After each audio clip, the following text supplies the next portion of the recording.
Welcome to today's live IELTS class. This is our last class for this week, and we will continue on a Wednesday of next week on the 16th. Hi, students. Hi, Pachu.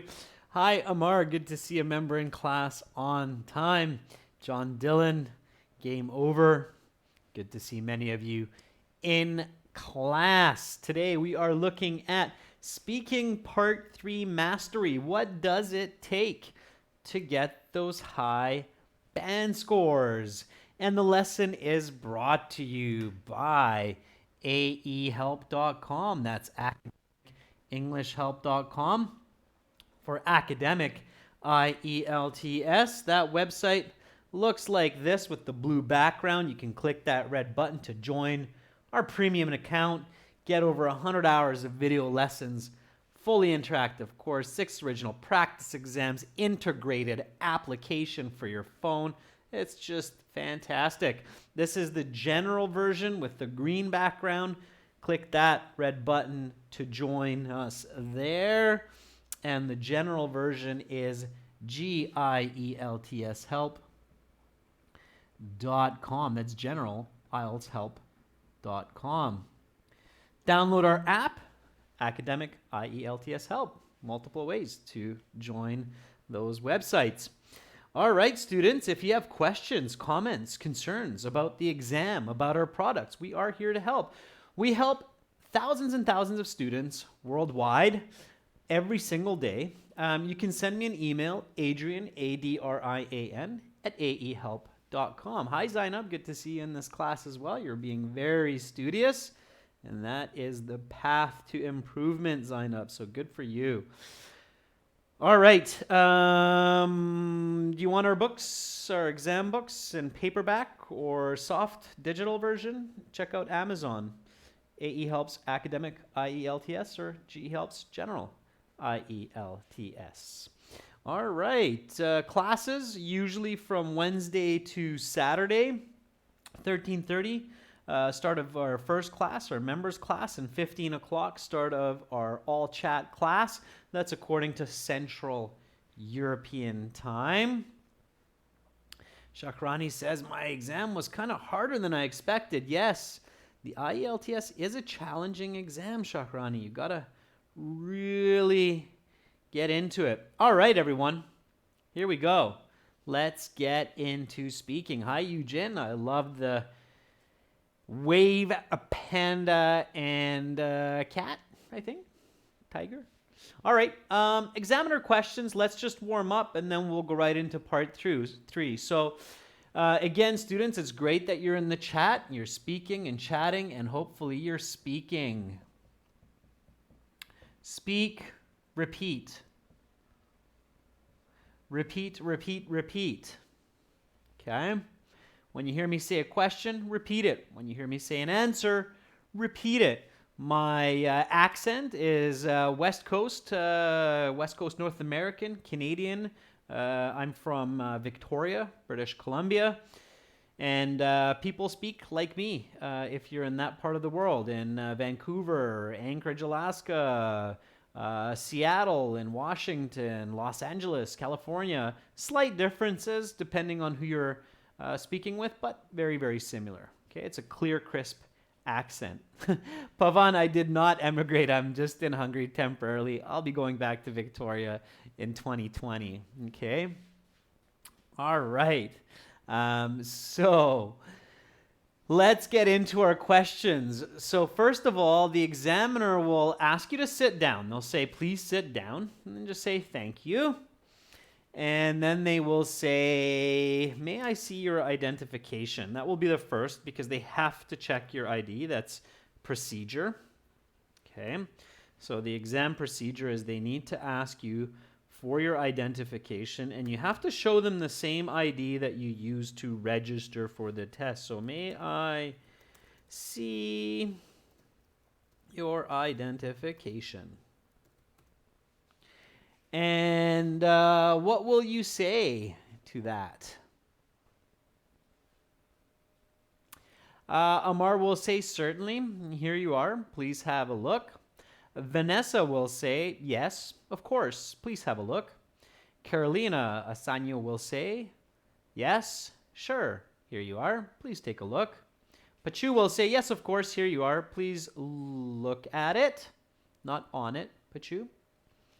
Mohammed says, here you are.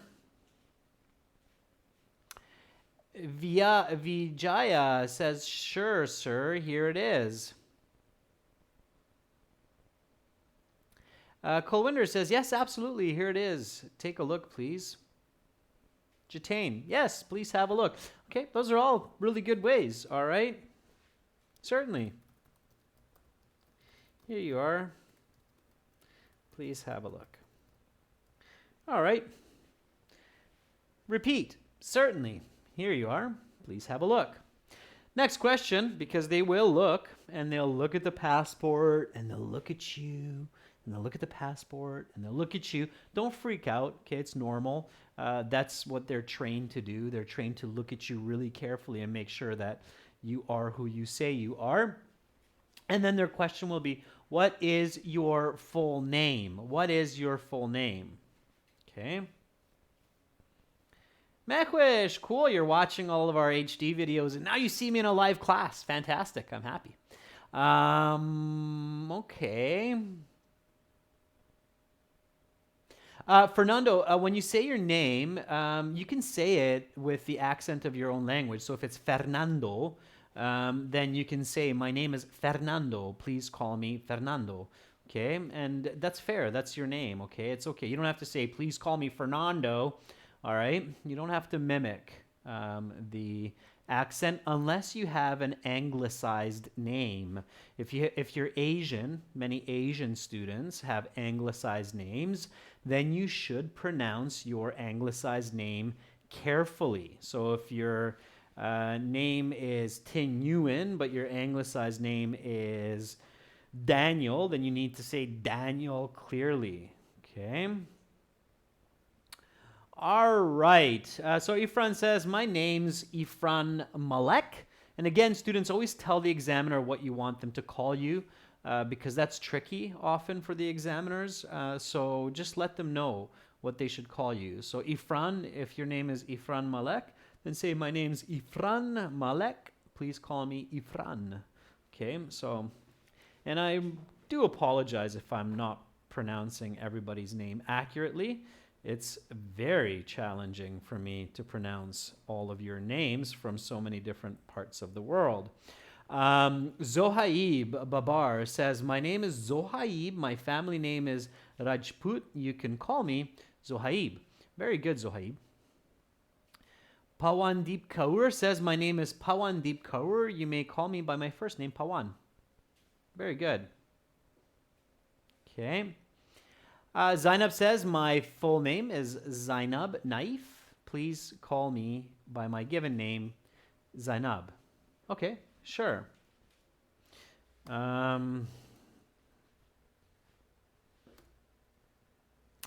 My full name is Jacob Townsend. Please just call me by my nickname, Jake. Okay, so again, repeat after me. What is your full name? My full name is Jacob Townsend. Please just call me by my nickname, Jake. Okay, that works. All right, then they'll ask you some warm-up questions. Let's skip the first one. We'll just go to this one. We want to get to part 3. So how did you come to this exam? How did you come to this exam? How did you get to this exam? It's kind of a fun question. Hung, very good. So Hung is asking, why do I always start the live stream with these questions, which seem to be just repeated? Hung, the reason why is because it's really important that students feel very confident with these icebreaker questions and answers, that you're very fluent so that you can really get into the rhythm of the speaking interview? It's a really good question. And I'm sure for some of you, it's like, these questions again? But yes, again, because that's how you build confidence. That's how you build fluency, so that when you walk in there, you don't go, "Ugh." Okay. And this one, in fact, is a question that I don't always ask. So how did you come to this exam? So there's always one or two unique questions in there. Okay. So hung, just remember, going through the same questions has value. And hung, it's key, and this is for everybody, that you try different ways of answering the same question so that you become a dynamic speaker of English. That is important for getting high bands, being a dynamic speaker, not just a static speaker. Okay, Vanessa says, I came to this exam in my own car. I wanted to arrive early, and coming by car is faster and more comfortable, so I left home 3 hours before the scheduled time. Very nice answer, Vanessa. Good use of explanation, answer, quantitative language. Brilliant. Okay, very good.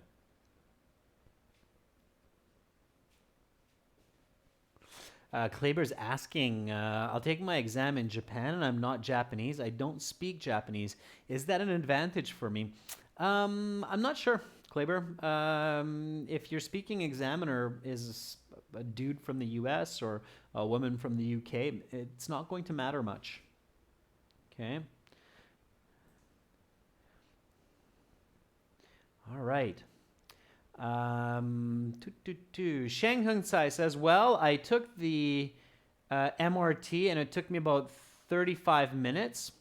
I think you mean the metro, Shang Hung. So I took the metro and it took me about 35 minutes to be at the exam center. I chose this method to be on time and avoid traffic jams. Jaideep Suri says, sir, I gave my speaking session today and I blanked out for 10 seconds, but overall I was fluent.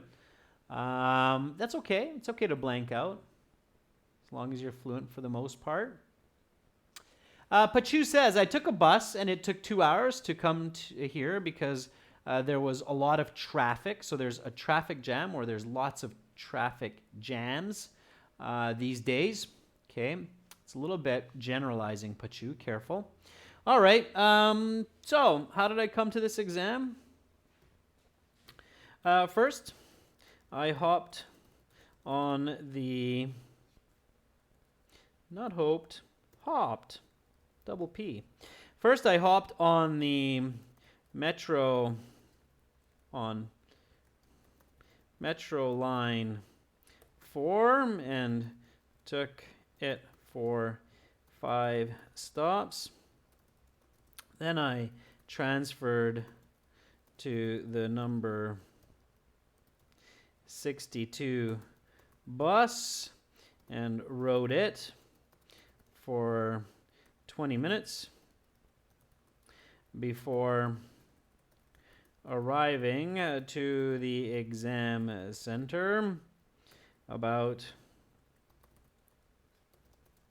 an hour ago. This gave me time to settle down or settle in and practice a bit. All right, I'm always pushing you students for those higher band scores.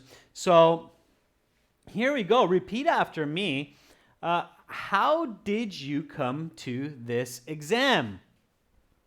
First, I hopped on Metro Line 4 and took it for 5 stops. Then I transferred to the number 62 bus and rode it for 20 minutes before arriving to the exam center about an hour ago. This gave me time to settle in and practice a bit. I guarantee if you answer the question like that, the examiner will be like, okay, all right, looking at a pretty good score there. It's natural. We often use this expression to hop on. So we hop on a bus or hop on the train. It's kind of a colloquialism, but it's definitely very natural language. Okay. Zaina, my dad dropped me off. Okay, careful. Drop off is the phrasal verb, Zainab. My dad dropped me off at the exam. Okay, so careful. All right, here we go with part 3. So maybe some of you remember a couple days ago, we had a part 2 speaking practice, which was talk about an adventure that you would like to do in the future. Hopefully you remembered a little bit about that. Anybody? Flashback? Jumping into the past. Anybody remember what we talked about for the adventure that we would like to embark on? What was that adventure? Who visualized? Who was like, yes? What was the adventure that we talked about for part 2, our 2-minute cue card? Aha! Shang Hung says, hiking on Mount Everest. Yes, indeed, Shang Hung. In fact, not just hiking, but climbing to the summit. Very good. AJ Maharjan says, Mount Everest summit climb. Vanessa, very good. Fantastic. I love it. Who said that? It's Zaid Nawafa. Going camping on Mount Everest. Well, I guess so. It's kind of camping. It'll take a couple days to climb it, so I'm sure you're going to have to pitch a tent. That's the verb, by the way. When you put a tent up, it's pitch. Pitch a tent. All right. Good. Fantastic. So you can use that when we give answers to these part 3 questions, because the examiner says that is the end of part 2. So when you finish talking about Mount Everest, remember our last sentence was something like, and so I hope that one day my friend Corey and I will be able to embark on this adventure to climb to the top of Mount Everest. It was something like that. So we finish, and the examiner says, that is the end of part 2. Now we will continue with part 3. For part 3, I will ask you some more questions related to the topic of part 2. If you missed that class, it's okay. You can still do this. It's no problem. Here we go. Let's talk about adventure travel. All right. And the examiner continues with, why do people like going on adventures in faraway places? Now, this is a follow-up question, so you'll only hear this question first. The examiner sees this on their paper, but they're going to stop here and wait for your answer before their follow-up question. So, why do people like going on adventures in faraway places? Give me a good answer for that. Huddy says, because there is more opportunity to travel in some unique and local places, like I had mentioned, there are one in Everest in the world. That's a little bit confusing. It's an awkward phrasing, Huddy. So try to rephrase that. Satisfying Time says, I believe people choose faraway places for adventures because they like to benefit the maximum from the visit. What I mean is doing what they like and profiting the free time to explore other cultures.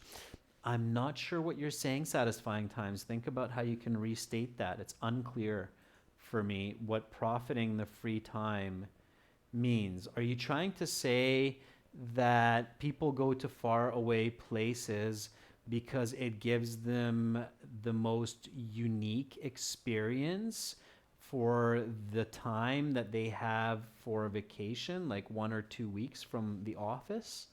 Like going on a scuba diving adventure in the Philippines if you live in the United States? Is that what you're telling me? I'm not sure. You have to be more clear, Satisfying Times. Okay. All right. Tuguldur says, I believe the main reason why people go to faraway places for adventure is because it gives a feeling of uncertainty and mystery, which is essential for having a good adventure. An example would be exploring caves in Turkey, or as I mentioned, climbing Mount Everest in the Himalayas. Tuguldur, that is a band 9 answer. Very good, okay.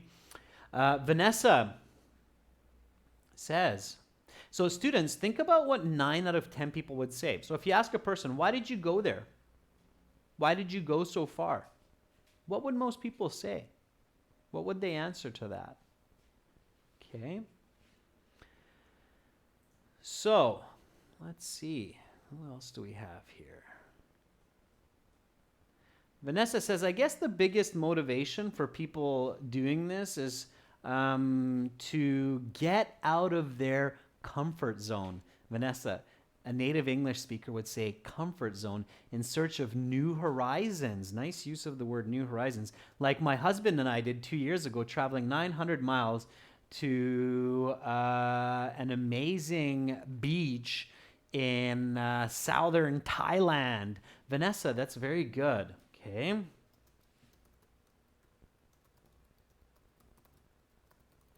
So I guess the biggest motivation for traveling on adventures to distant places, like my husband and I, or I'm going to use my wife and I, last year when we went to a deserted beach in Thailand, is to get out of the comfort zone and explore new horizons. Okay, so I did something a little different here. So I adapted your answer, Vanessa, and I wanted to show you this kind of interesting strategy. You should practice this, especially if you feel that you have good English skills, where sometimes we put the example in mid-sentence. So we don't have to put the example at the end of what we say. We can even roll it in to the middle of the information. So check it out. Repeat after me. Why do people like going on adventures in faraway places? Now watch my intonation and my fluency. That's very important here, okay? I guess the biggest motivation for traveling on adventures to distant places, like my wife and I did last year when we went to a deserted beach in Thailand, is to get out of the comfort zone and explore new horizons. Okay, that's natural. A native speaker can hold their thought and stick the example into the middle of the sentence when it's a smooth flowing example like this. And in writing, we do that with commas. Okay, so that's kind of interesting. All right, Hung Liman says, traveling to somewhere off the beaten track is interesting to some people, primarily because they want to escape the hectic life of cities and seek tranquility. Very good, Hung. Okay, that's another good one. So there's a lot of good responses. Irish Angelin says, people choose faraway places because it would be more relaxing from them, far away from their regular routine life and environment. As an example, once I, along with my husband, went to a place thousands of kilometers away from home, and it was really great to decompress. Okay, good. So follow-up question. And be ready for this. They are coming. Is it possible to have adventures locally? Okay, give me a nice answer for that one. And if I didn't catch yours, don't worry. I'll try to catch different students at different times. So is it possible to have adventures locally? All right. Juan Pablo Avila says sometimes it is possible to have a good staycation and unwind locally. Not sure what staycation means, Juan. You'll have to educate me. So sometimes it is possible to have a good staycation and unwind locally. For example, there's a river close to my city, and some people prefer to go swimming and camping there instead of an expensive, faraway trip. Shivani says, yes, indeed, it's absolutely possible. as one can travel to places that they already know, and it can motivate some other people about their local places in more prominent ways. Shivani, I'm not sure what you mean by that second sentence. Try to have clarity. Okay. One way, students, that you can retain clarity is to use quantitative language. Okay.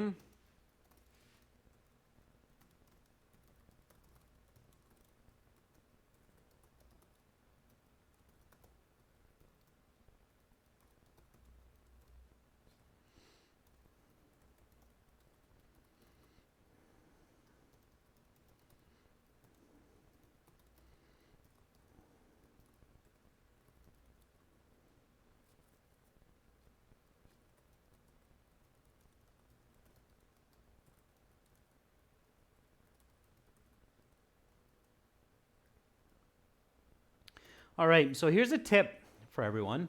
If you feel like you're losing your clarity and you're like, oh, I'm not sure if you think that you're not clear on what you're saying, like I don't think I make sense to myself. If you feel that way, if you feel that you're not making sense to yourself, you're most likely not making sense to the examiner, okay? So immediately switch to a quantitative response. So for example, you can do this. Oh yeah.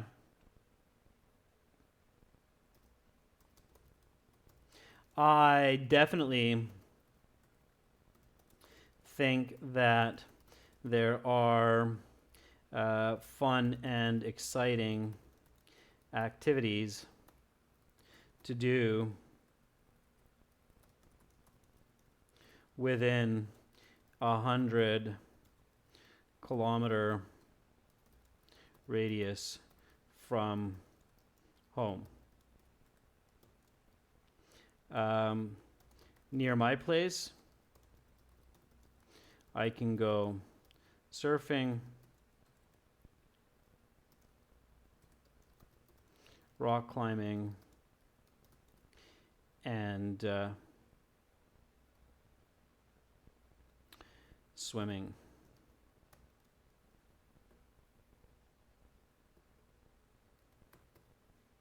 Okay. So notice how, okay, I feel like I'm not making sense. I'm just going to really quickly switch to quantitative language, just numbers, okay? Oh yeah, I definitely think there are fun and exciting activities to do within a 100-kilometer radius from home. So if this is your home, okay, this is the radius, okay? If you're into math, so this line, which extends half the distance of the max distance of a circle, is called the radius. Bonus question, anybody know what it's called when it's the full distance? So what is the full distance of a circle called in English? Sheng Hung very quickly says it's the diameter. Carolina agrees, yes it is. So, diameter. You can remember that by dia and meter, okay? When it's just half, it's the radius, okay? So 100-kilometer radius means that the diameter is 200 kilometers. And to all the students who got that, double thumbs up. Awesome. Lots of students. Colwinder, Bollywood mania, diameter it is. All right, great. So some good answers. Let's keep going. Okay, let's keep going with these questions. Next question. What should people do to stay safe if they go on adventures? Answer that one for me in a nice, clear, complex answer. Okay? So what should people do to stay safe if they go on adventure?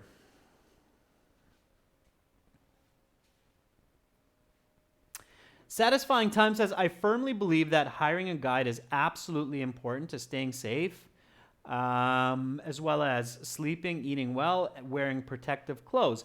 Satisfying Times, just like you mentioned in part 2, right? With hiring a Sherpa when you explore Mount Everest. So make that connection when it's there. Okay? Chaitra YC says people can wear safety gear, hat, and they can get some food and beverages along with them. So people should wear clothes that keep them safe, like hiking boots and maybe a helmet if they're climbing. And they should take lots of fluids with them, especially water, to stay hydrated. Good. Puranjay M, one of our members, says, I believe that people should take ample precautions when going on adventures. For instance, they can hire a guide, take a survival kit, and some food. Very good answer, Puranjay. Very good. Kleber, our member coming up right after Puranjay, says, take a first aid kit. Kleber, it's called a first aid kit. So take a first aid kit with them. Tell someone about the adventure. So if something goes wrong, people will know where they are. Okay, very clever, Kleber. Yeah, that is one of the most important steps to take when going on an adventure, is making sure that others know where to look for you if you are missing. Very, very clever. Zaid Nawafa says, prepare some equipment, get guidance, and plan the adventure ahead of time. Zaid, very good. Okay, put that into a more expressive sentence, Zaid.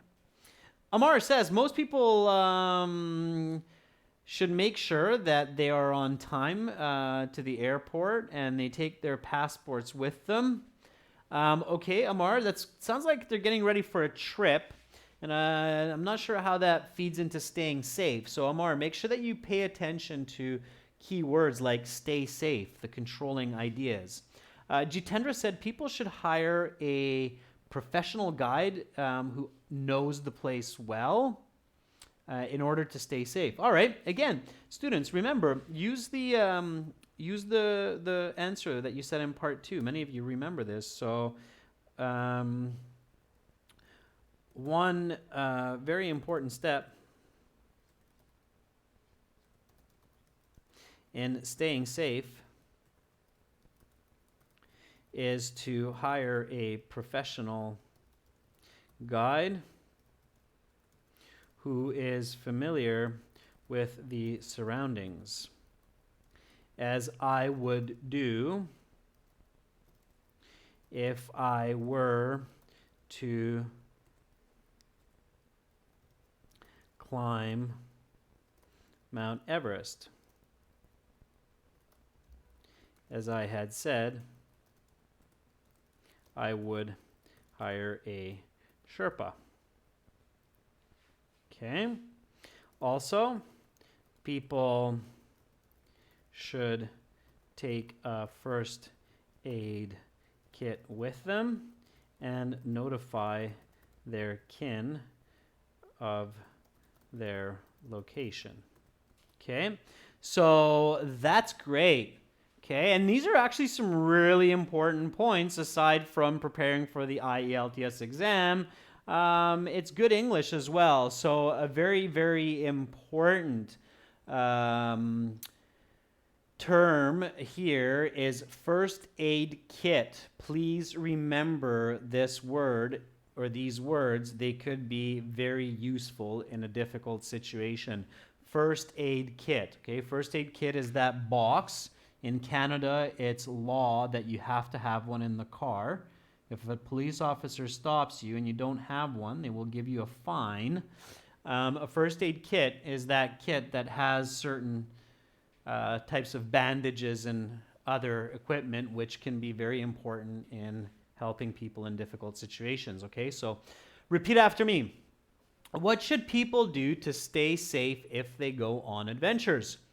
One very important step in staying safe is to hire a professional guide who is familiar with the surroundings, as I would do if I were to climb Mount Everest. As I had said, I would hire a Sherpa. Also, people should take a first aid kit with them and notify their kin of their location. Kin here means family, and oftentimes you'll hear people say next of kin in such situations. Next of kin. Okay. Follow-up question. What could be possible dangers on such expeditions? What could be possible dangers on such expeditions? Give me a nice full sentence answer for that one. Pachu says, well, on such expeditions, if proper precautions are not taken, people might become ill or even lose their life. I think, Pachu, you're thinking might become injured. Might become ill is always possible, but I think the better word choice there is injured. Okay, so may injure themselves.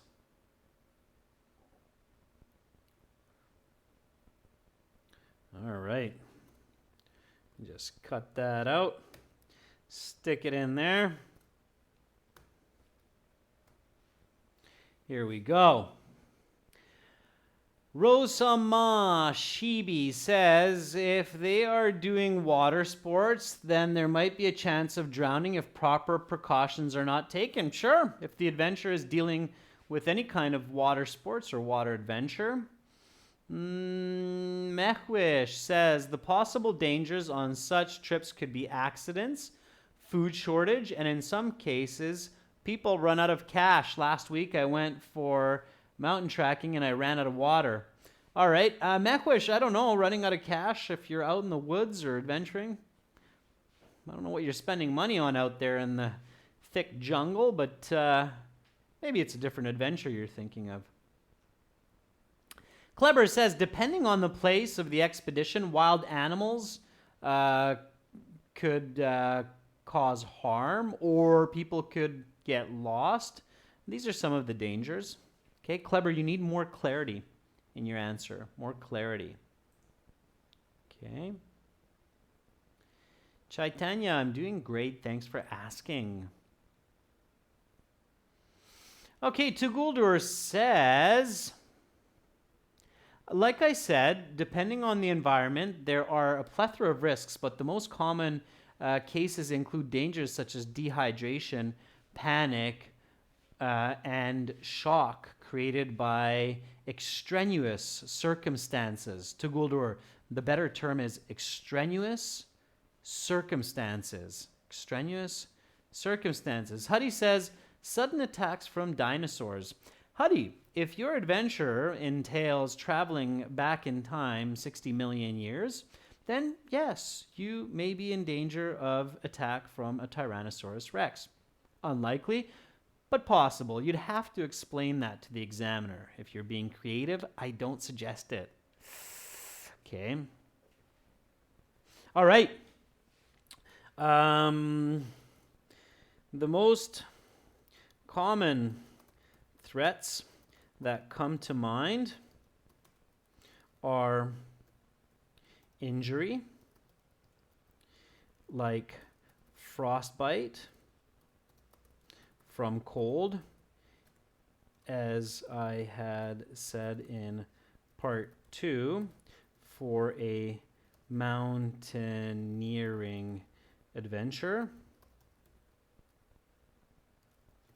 Possible attack by wild animals like a lion on a safari, or perhaps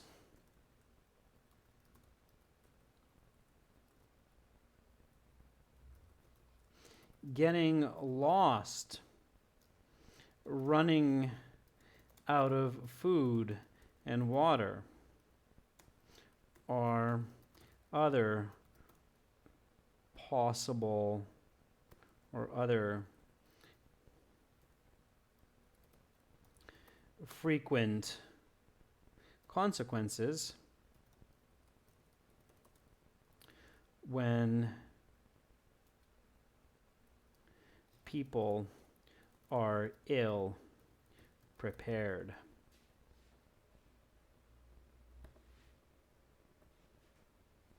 Okay, so repeat after me. What could be possible dangers on such expeditions? Again, remember, viewers, that you need to make connections between your part 2 and part 3. So that's why the examiner says, now I will ask you questions related to the topic of part 2. It's kind of like, let's keep talking about the same idea. Let's develop our thoughts deeper and give some more information. So here we go. What could be possible dangers on such expeditions? The most common threats that come to mind are injury, like frostbite from cold, as I had said in part 2 for a mountaineering adventure. Okay, frostbite is when your extremities, meaning your fingers, ears, parts of your body that kind of stick out, your extremities, when they freeze. That's frostbite. Okay. Possible attack by wild animals like lions on a safari, or perhaps getting lost, running out of food and water, are other frequent consequences when people are ill prepared. Okay. All right. To extraneous circumstances. Yes. So Taguldar's asking, what was that word that you said?